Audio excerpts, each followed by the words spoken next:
सो ये स्टूडेंट्स, ये वीडियो में जो अभी डिस्कस कर रहा हूँ आपके साथ एक छोटा सा इन्फॉर्मेशन है। देखो यार, एनटीए ने ना एक तरह का चक्रव्यूह खेला हुआ पूरी तरीके से। अब कहीं ना कहीं स्टूडेंट्स के बीच में एक तरह का इंटरेस्ट ऑफ कॉन्फ्लिक्ट यहाँ पे देखने को मिलेगा, क्योंकि कई स्टूडेंट यहाँ पर ऐसे हैं जो चाहते हैं रीनीट हो। आप बताइएगा कि आप उनमें से किस में मैं पोल कर दूंगा तो आपको पता लगेगा। मैंने एक्चुअली इससे पहले पोल किया था, तो मेजॉरिटी ऑफ स्टूडेंट, अगर जो मैंने पोल किया था उसमें लगभग 10,000 स्टूडेंट्स ने पार्टिसिपेट किया था, और उसमें 7% ने कहा था नहीं होना चाहिए, बाकियों ने कहा था होना चाहिए। लेकिन ये जो 7% है, इसको कभी कभी हम शक की नज़र से देख रहे हैं। हम बोल रहे हैं यार ये 7% वो वाले हैं जिन्होंने जो उसमें शामिल होंगे, लेकिन ऐसा भी नहीं है। अगर आप सोचें ना, देखो अब मैं बायस्ड नहीं होना चाहता, मैं एक तरफा बात नहीं कर रहा आप लोगों से। आप थोड़ा समझना कि नीट ने किस तरीके से हम लोगों के साथ खेला हुआ है, क्योंकि पूरी तरीके से 100% एक तरफ शिफ्ट हम हो ही नहीं पा रहे। अगर हम कह रहे हैं कि रीनीट होना चाहिए, तो ऐसे स्टूडेंट, ऐसे एस्पिरेंट जिन्होंने अच्छा स्कोर किया था, अपनी एक्सपेक्टेशन के अकॉर्डिंग अच्छा स्कोर किया था, उन्होंने सोचा था कि यार 650, 670, 680 आएंगे, उनके आ गए इस रेंज में। अब यार उनमें कहीं ना कहीं एक तरह का डर है कि अब वो रीनीट नहीं देना चाहते। अब आप में से कईयों के मन में सवाल आता है, सर वो क्यों नहीं देना चाहते रीनीट, उन्हें देना चाहिए, अगर उन्हें प्रिपरेशन पहले की थी तो उन्हें डर किस चीज़ का है। ऐसा नहीं है मेरे हिसाब से। अगर आप स्टूडेंट है, एस्पिरेंट आप पेपर देते हो, तो आप जानते हो कि एक मोमेंटम ब्रेक हुआ है पिछले एक महीने में। 5 मई को आपका पेपर हुआ था, उसके बाद 1 महीने से ज़्यादा समय हो चुका है, और इस तरह का एक मेंटल प्रेशर बच्चे पे बना हुआ है। ऐसी सिचुएशन में पेपर दोबारा लिखना और उसी चीज़ को दोबारा अचीव करना, मैं ऐसा नहीं कह रहा नहीं हो सकता वो ज़्यादा मार्क्स भी स्कोर कर ले। तो इस तरीके से एनटी ने गेम खेला हुआ। तो मैं अगर पर्सनली सजेस्ट करूं अपने हिसाब से कि क्या हो सकता है, देखो मामला हाई अथॉरिटीज़ तक जा रहा है, चीज़ों पे डिसीजन लिए जा रहे हैं, लेकिन जैसा कि मैं पहले से कह रहा हूँ, ये सॉल्यूशन नहीं है। रीनीट भी उस हिसाब से 100% एक इफेक्टिव सॉल्यूशन नहीं है।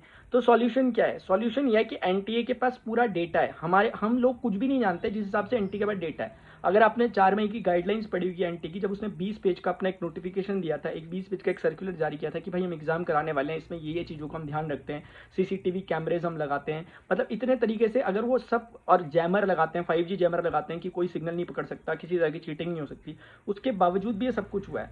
अगर एनटीए चाहे, अगर एनटीए दिल से चाहे, अगर एनडीए ना चाहे तो एनडीए पे दबाव बनाया जाए, ऑनरेबल कोर्ट के द्वारा ऐसा दबाव बनाया जा सकता है। और वो तभी पॉसिबल होगा जब आप लोगों ने जैसे आरटीआई फिल करी, तो आरटीआई जब आपने फाइल करी थी, तो आरटीआई का मीनिंग ये नहीं होगा कि आरटीआई फाइल करने से वो लोग हार मान लेंगे। आरटीआई का सिर्फ मतलब है राइट टू इन्फॉर्मेशन, सूचना का अधिकार।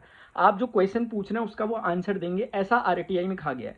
और उन लोगों ने अपने आंसर को घुमा फिरा के उसके घुमा फिरा के वो पेश कर रहे हैं। तो आरटीआई सिर्फ एक सबूत होगा जब अभी ना हम लोग पर्सनल, जो अभी हम लोग पीआईएल दाखिल कर रहे हैं, पब्लिक इंटरेस्ट लिटिगेशन, उसमें जो अलग अलग पीआईएल्स जाएंगी, उस पीआईएल में जब कोर्ट में केस जाएगा, तो उस केस में एक डॉक्यूमेंट के, एक लीगल डॉक्यूमेंट की तरह आरटीआई काम कर सकता है कि इन्होंने ये कहा था और ये चीज़ है, यानी उनके ही कोई दिए गए आंसर को हम बेस बना के उनसे बातचीत कर सकते हैं। तो मेरा मानना है, मैं शुरुआत से एक बात बहुत बार कह चुका हूँ, मैं दोबारा कहना चाहूँगा, इसमें सिर्फ और सिर्फ जो पूरा मामले का पेंच खुल सकता है वो यहाँ से खुल सकता है अगर आपके पास अथॉरिटीज़ हों जो कि लीगल आपके केस वगैरह लड़ उन तक आप इस पॉइंट्स को भी ज़रूर पहुँचाना कि वो जो 9-10 तारीख को जो एप्लीकेशन विंडो खुली है उसका राज क्या है। क्योंकि पूरी कहानी, क्योंकि जिस दिन वो खुली ना, मैं लिटरली बता रहा हूँ, मैं कोचिंग सेंटर में था जिस दिन वो खुली थी, लिटरली मैं बता रहा हूँ, एक बच्ची थी हमारी, उसका फॉर्म नहीं भर पाया था। पूरे के पूरे लोग उसको कॉन्ग्रेचुलेट कर रहे थे कि भाई तेरे लिए एनटीए ने खुला, तेरे लिए एनटीए ने खुला। लिटरली मैं आई स्वेयर मैं कह रहा हूँ ऐसा हुआ था। वो दिन की बात है, 12-1 बजे की बात।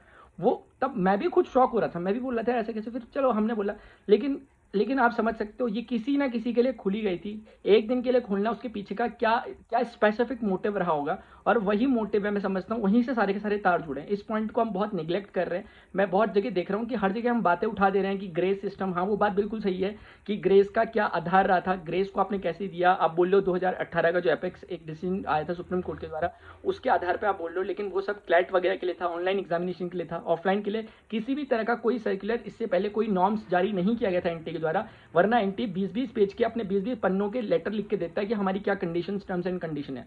उसमें एक बार भी जिक्र नहीं हुआ था कि ग्रेस जैसा सिस्टम भी दिया जाना चाहिए। लेकिन इस बार अगर ग्रेस दिखा है तो आप लोग समझ सकते हो कि ग्रेस सिर्फ एक बहाना है। वो ऊपर से जो हमें दिख रहा है वो चीज़ है, ग्रेस से सिर्फ सिचुएशन को डाइवर्ट किया जा रहा है। ये सारी बातें बोल के असल बिंदु वहीं पर आकर रुकिएगा कि वो एप्लीकेशन विंडो जो आपने ओपन की थी, सरल सा काम है, बहुत सिंपल सा काम है। आप सिर्फ एप्लीकेशन विंडो जो खुली थी इतना बता दो कि भाई वो लास्ट दिन में उनके रोल नंबर वगैरह दे दो, लास्ट दिन में उनकी डिटेल्स दे दो उन बच्चों की जिन्होंने लास्ट दिन में फॉर्म फिल करा था। मैं ये नहीं कह रहा कि उसमें 100% सब फेक होंगे, जैसे मैंने ही बताया कि हमारे कोचिंग सेंटर से एक थी, तो वो ठीक है, उसने भरा क्योंकि नहीं भर पाई थी। लेकिन ऐसे ही अगर हमें वो डेटा मिल पाएगा ना, उस डेटा से बहुत सारे राज खुल सकते हैं। और आप प्लीज़ कमेंट सेक्शन में ज़रूर बताएं कि आप रीनीट के फेवर में हैं कि नहीं है।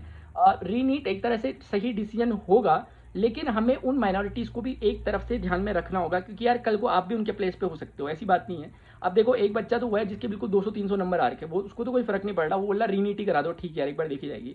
लेकिन एक बच्चा जो बिल्कुल टच करके आ रखा है 650-670 के स्कोर को, जो उसकी एक्सपेक्टेशन के अकॉर्डिंग था, उसको थोड़ा सा चीज़ें हर्ट करती है। तो यही चीज़ें होती है, इसीलिए डिसीजन इतनी जल्दी नहीं लिए जाते, इसीलिए कोर्ट में डिसीजन इतनी जल्दी नहीं एक तरफा ले लिए जाते हैं, क्योंकि सब चीज़ों को, सब पॉइंट्स को ध्यान में रखना होता है।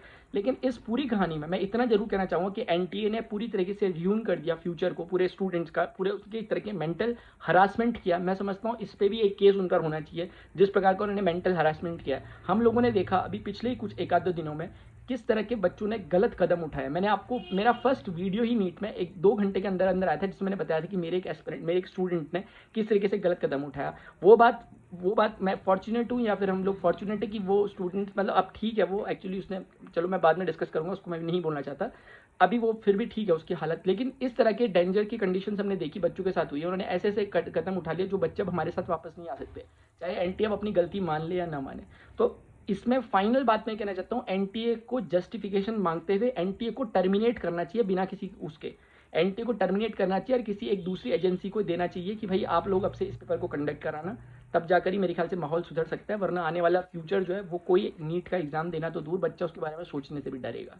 आप अपने आप जरूर अपनी राय नीचे पे बताना कि क्या आप रीनीट चाहते हो या नहीं चाहते स्ट्रिक्टली, क्योंकि ये पॉइंट भी बहुत महत्वपूर्ण है।